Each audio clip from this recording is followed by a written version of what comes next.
Salve pessoal, bem-vindos ao canal Universo Mágico. Hoje nós vamos falar sobre os caminhos espirituais, aqueles caminhos que você pode de repente realizar fisicamente e que te traz um profundo autoconhecimento. Você quer saber mais sobre isso? Fica comigo, é logo depois da vinheta.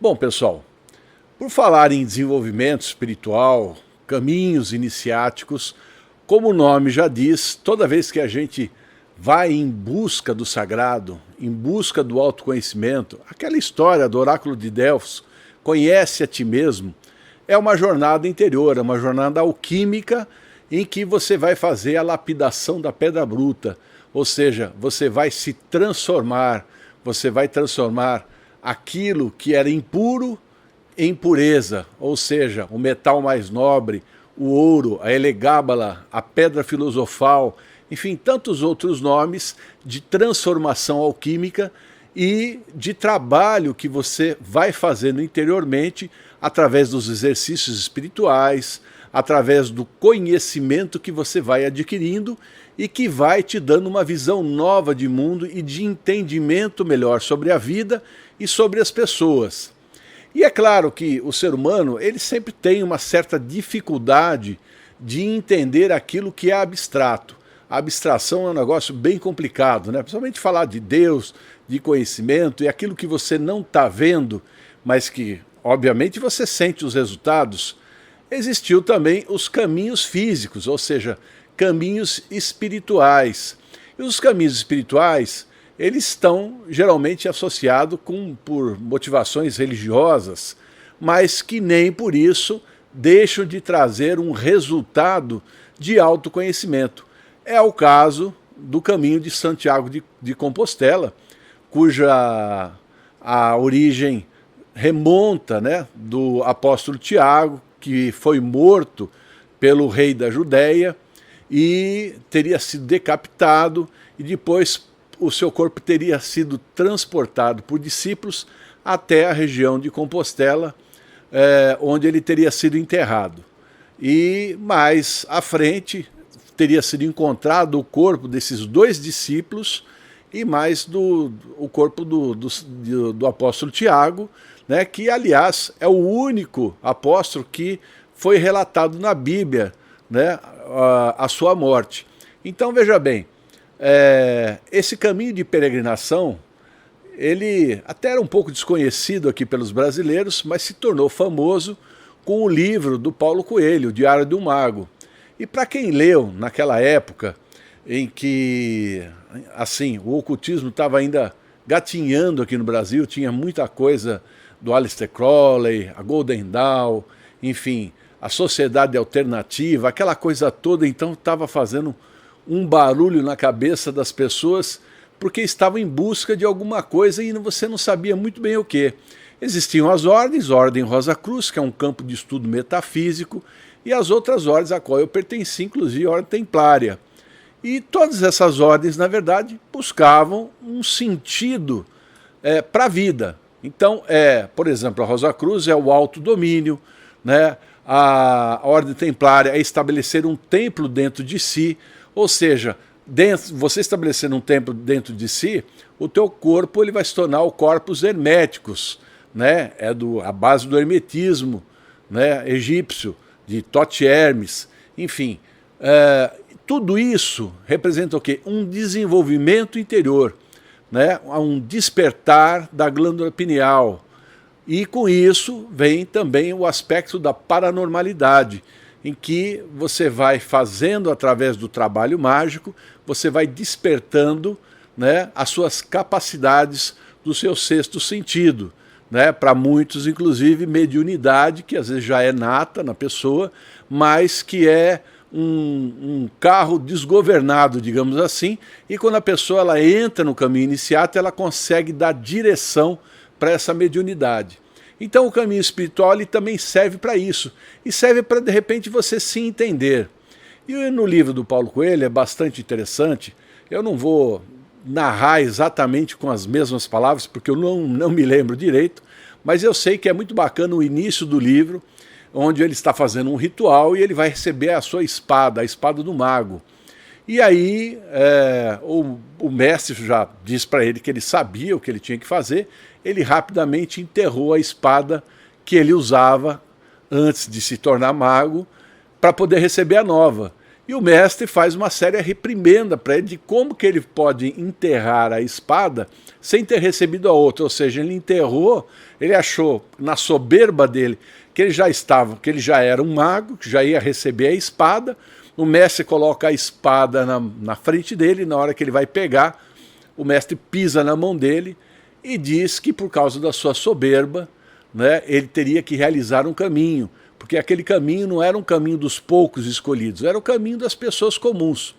E com isso aí eu posso até falar alguma coisa sobre a nossa escola, a Escola Iniciática Caminhos da Tradição, que começou lá no passado, popularizando o estudo do ocultismo, quando a pessoa pagava uma pequena taxa e tinha acesso, né, ao curso básico de magia. Quer dizer, o pessoal começou a entrar no mundo da magia sem aquela coisa crowleyana, digamos assim, né, aquela coisa meio satânica do Crowley. Então a gente já começou por aí. E aí então o caminho iniciático representou o quê? O Paulo Coelho fazendo o caminho, encontrando um mestre, alguém, um guia, né? Queria guiá-lo no caminho, e esse caminho o levou para um desenvolvimento interno, né? Até o momento em que ele chega em Santiago de Compostela, quando ele recebe a sua espada. Bom, romanceado ou não, até porque ele falou, como escritor, ele tem a obrigação de romancear, e é óbvio que qualquer escritor faz isso, mas a história ela se repete. Por exemplo, Carlos Castaneda, né, tem a história que ele teria encontrado Dom Juan, aquele índio Yaqui, né, do Arizona, e esse índio teria ensinado para ele o caminho da tensegridade, que era o caminho da arte do sonho, o caminho da busca interna, né, e do despertar da consciência através do peiote, tá, que era uma erva que fazia o despertar da consciência, e assim ele desenvolveu um caminho. E sempre aquela história mestre-discípulo, que isso já vem, é claro, da lenda do cavaleiro, né, do rei Arthur, o Mago Merlin, que ensinou o Arthur. E você vê, a Madame Blavatsky também narra um encontro com os mestres ascensionados. Enfim, todos os mestres, todos têm um encontro com alguém que explica alguma coisa, que ensina. Eu mesmo encontrei, né, com o Jorge Zabi. Jorge Zabi era um libanês e que por 3 anos me orientou no mundo da magia. Foi dos 16 até os 19 anos, onde foi um verdadeiro despertar. Quer dizer, coisas que eu já sabia, coisas que estavam bem internos, né, dentro de mim, eu consegui colocar para fora, e isso foi um verdadeiro despertar. Mas o caminho não parou por aí, porque depois, além de viajar para tudo que é lugar, também eu busquei interiormente, né, essa evolução no meio espiritual. Então veja bem, o caminho, não importa o caminho que você segue, não importa se você vai fazer uma trilha, se você considera aquela trilha como um caminho espiritual, você vai ver aquela trilha de maneira diferente. Se você considera o caminho da sua vida, aquilo que você está se desenvolvendo, uma vez que você esteja dentro da senda iniciática, muitas coisas que vão ocorrer na sua vida vão ser aquilo que a gente chama de ordalhas. Quer dizer, todos os problemas da nossa vida a gente não chama de problema, a gente chama de ordalha. Por quê? Porque traz conhecimento. Quando você vence e quando você entende aquele sentido daquilo que você está passando, então aí você progride, você adquire um conhecimento e você evolui. Então o caminho iniciático é exatamente isso, é uma forma de interpretação diferente da maioria das pessoas, porque você pode fazer, por exemplo, o caminho de Santiago de Compostela como pura e simplesmente uma pessoa que faz uma peregrinação, né? Tem muitos peregrinos que fazem esse caminho, né? Mas assim, vão conhecer aquela coisa histórica, os castelos templários, aquela coisa sem o lado mais místico. Então fica um lado, né, mais racional, de entendimento das histórias, enfim, de tudo aquilo, porque é muito bacana. Agora, quando você se pensa, né, que aquilo pode representar um aprendizado espiritual, sem dúvida nenhuma vão acontecer coisas que vão te levar para esse caminho. É o que eu falo para as pessoas. Se você está fazendo um caminho para vir até a nossa iniciação, então começa a perceber as coisas que vão acontecer. O caminho que você levou até chegar ao ponto, no teu desenvolvimento espiritual, para você, de repente, fazer a iniciação e ganhar o primeiro grau, o primeiro degrau de estudos dentro de uma irmandade que é muito séria e que existe há 20 anos. Então veja bem, é assim, pessoal, é desse jeito que as coisas acontecem. Então não existe caminho espiritual se a pessoa realmente não faz uma trilha, se a pessoa não faz essa trilha nem que seja internamente, se ela não pensa que ela precisa evoluir, que ela precisa vencer, de repente, aquelas coisas que estão enraizadas dentro de nós, que nos prendem ao ego inferior, egolatria, egocentrismo, egoísmo, todas essas coisas nós temos que vencer dentro de nós, para que a gente possa suplantar isso e passar para o próximo nível. Uma das coisas piores que existe, isso eu sei por experiência quando a gente conversa com as pessoas, é vencer um ódio de alguém que de repente fez um mal muito grande para você e você não consegue, né, viver sem sentir aquele ódio. Ora, o ódio é por si só um sentimento destrutivo. Isso te impede de realizar o caminho. Então vem essa palavra aí, pecado, né? Pecado vem da palavra pecus, que é pé torto, ou seja, aquele que não consegue peregrinar, porque tem alguma coisa que interfere.